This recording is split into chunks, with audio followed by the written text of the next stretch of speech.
नांदेड़ जिला परिषद के महकमे तालीम की जानिब से अक़लियती तलबा को मरकजी हुकूमत की जानिब से दी जाने वाली प्री मैट्रिक स्कॉलरशिप से मुताल्लिक़ मालूमात की फ़राहमी के लिए नांदेड़ शहर के तमाम तालीमी इदारों के हेड मास्टर्स का एक इजलास मुनक़्क़िद किया गया। इस मौके पर महकमे तालीम की जानिब से शेख रुस्तम ने पावर पॉइंट प्रेजेंटेशन की मदद से ऑनलाइन स्कॉलरशिप फॉर्म अदखाल के तरीक़ेकार से वाकिफ़ करवाया। फॉर्म के अदखाल के दौरान पेश आने वाले मसाइल के हल को भी बताया गया। इस मौके पर स्कॉलरशिप की मंजूरी के लिए हुकूमत की जानिब से दी गई हिदायतों के बारे में भी जानकारी दी गई। हेडमास्टर्स के इस इजलास में उर्दू, मराठी और अंग्रेजी मीडियम के स्कूलों से सैकड़ों की तादाद में मंदुबीन ने शिरकत की।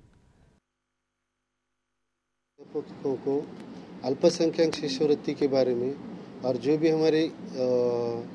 5वीं 8वीं शिष्यवृत्ति, नवोदय और फिर जो हमारा आधार कार्ड का जो मैचिंग का जो डेटा रहता है, इस बारे में सभी मुख्याध्यापकों को यहाँ पर एक मीटिंग लेकर उनको मालूमात दी गई और उनके जो भी क्वेरीज थे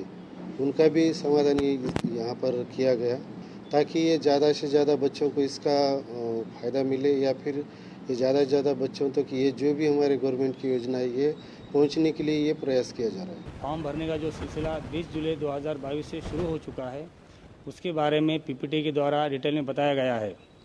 फ्रेश और रिन्यूअल फॉर्म किस तरह भरा जाए, उसी तरह स्कूल की प्रोफाइल अपडेट किस तरह की जाना चाहिए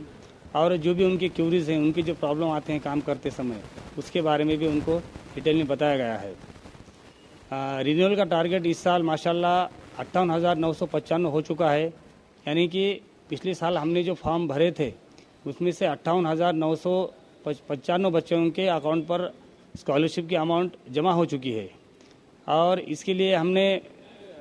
जो सिलेक्शन हुए वाले बच्चे हैं उनकी लिस्ट स्कूल लॉगिन पे भेज दिए हैं और उन सभी बच्चों को इस साल के लिए रिन्यूअल करना है।